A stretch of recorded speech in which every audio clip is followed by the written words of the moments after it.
October 1ರಿಂದ ರಾಜ್ಯ ಸರ್ಕಾರ ನೌಕರರಿಗೆ ನಗದು ರಹಿತ ಚಿಕಿತ್ಸೆ ಒದಗಿಸುವ ಕರ್ನಾಟಕ ಆರೋಗ್ಯ ಸಂಜೀವಿನಿ ಜಾರಿಗೊಳಿಸಲು ಸಿಬ್ಬಂದಿ ಮತ್ತು ಆಡಳಿತ ಸುಧಾರಣೆ ಇಲಾಖೆ ಆದೇಶ ಹೊರಡಿಸಿದೆ. ಹಲವು ವರ್ಷಗಳ ಹಿಂದೆ ಈ ಯೋಜನೆ ರೂಪಿಸಲಾಗಿತ್ತು. ಕೆಲ ತಾಂತ್ರಿಕ ಕಾರಣಗಳಿಂದ ಯೋಜನೆ ಜಾರಿಯಾಗಿರಲಿಲ್ಲ.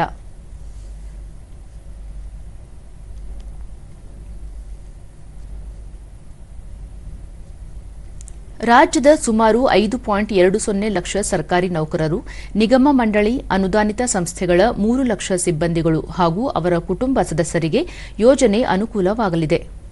ಮಹಿಳಾ ನೌಕರರ ತಂದೆ ತಾಯಿಗೂ ಯೋಜನೆ ವಿಸ್ತರಿಸಲಾಗಿದೆ. ಸುವರ್ಣ ಕರ್ನಾಟಕ ಆರೋಗ್ಯ ಸುರಕ್ಷಾ ಟ್ರಸ್ಟ್ ಯೋಜನೆ ಅನುಷ್ಠಾನದ ಜವಾಬ್ದಾರಿ ವಹಿಸಿಕೊಳ್ಳಲಿದೆ. ಎಲ್ಲ ವರ್ಗದ ನೌಕರರು ಪ್ರತಿ ತಿಂಗಳು ತಮ್ಮ ಪಾಲಿನ ಕಂತು ಪಾವತಿಸಬೇಕಿದೆ. ಯೋಜನೆ ವ್ಯಾಪ್ತಿಗೆ ಒಳಪಡಲು ಇಚ್ಛಿಸದವರು ಅಕ್ಟೋಬರ್ 18ರೊಳಗೆ ತಮ್ಮ ಮೇಲಾಧಿಕಾರಿಗಳ ಮೂಲಕ ಅರ್ಜಿ ಸಲ್ಲಿಸಬಹುದಾಗಿದೆ.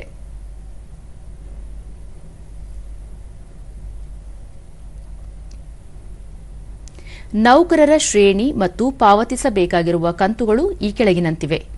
Group A ₹1,000, group B ₹500, group C ₹350, group D ₹250 ವಂತಿಗೆ ಹಣ ಪಾವತಿಸಬೇಕಾಗುತ್ತದೆ.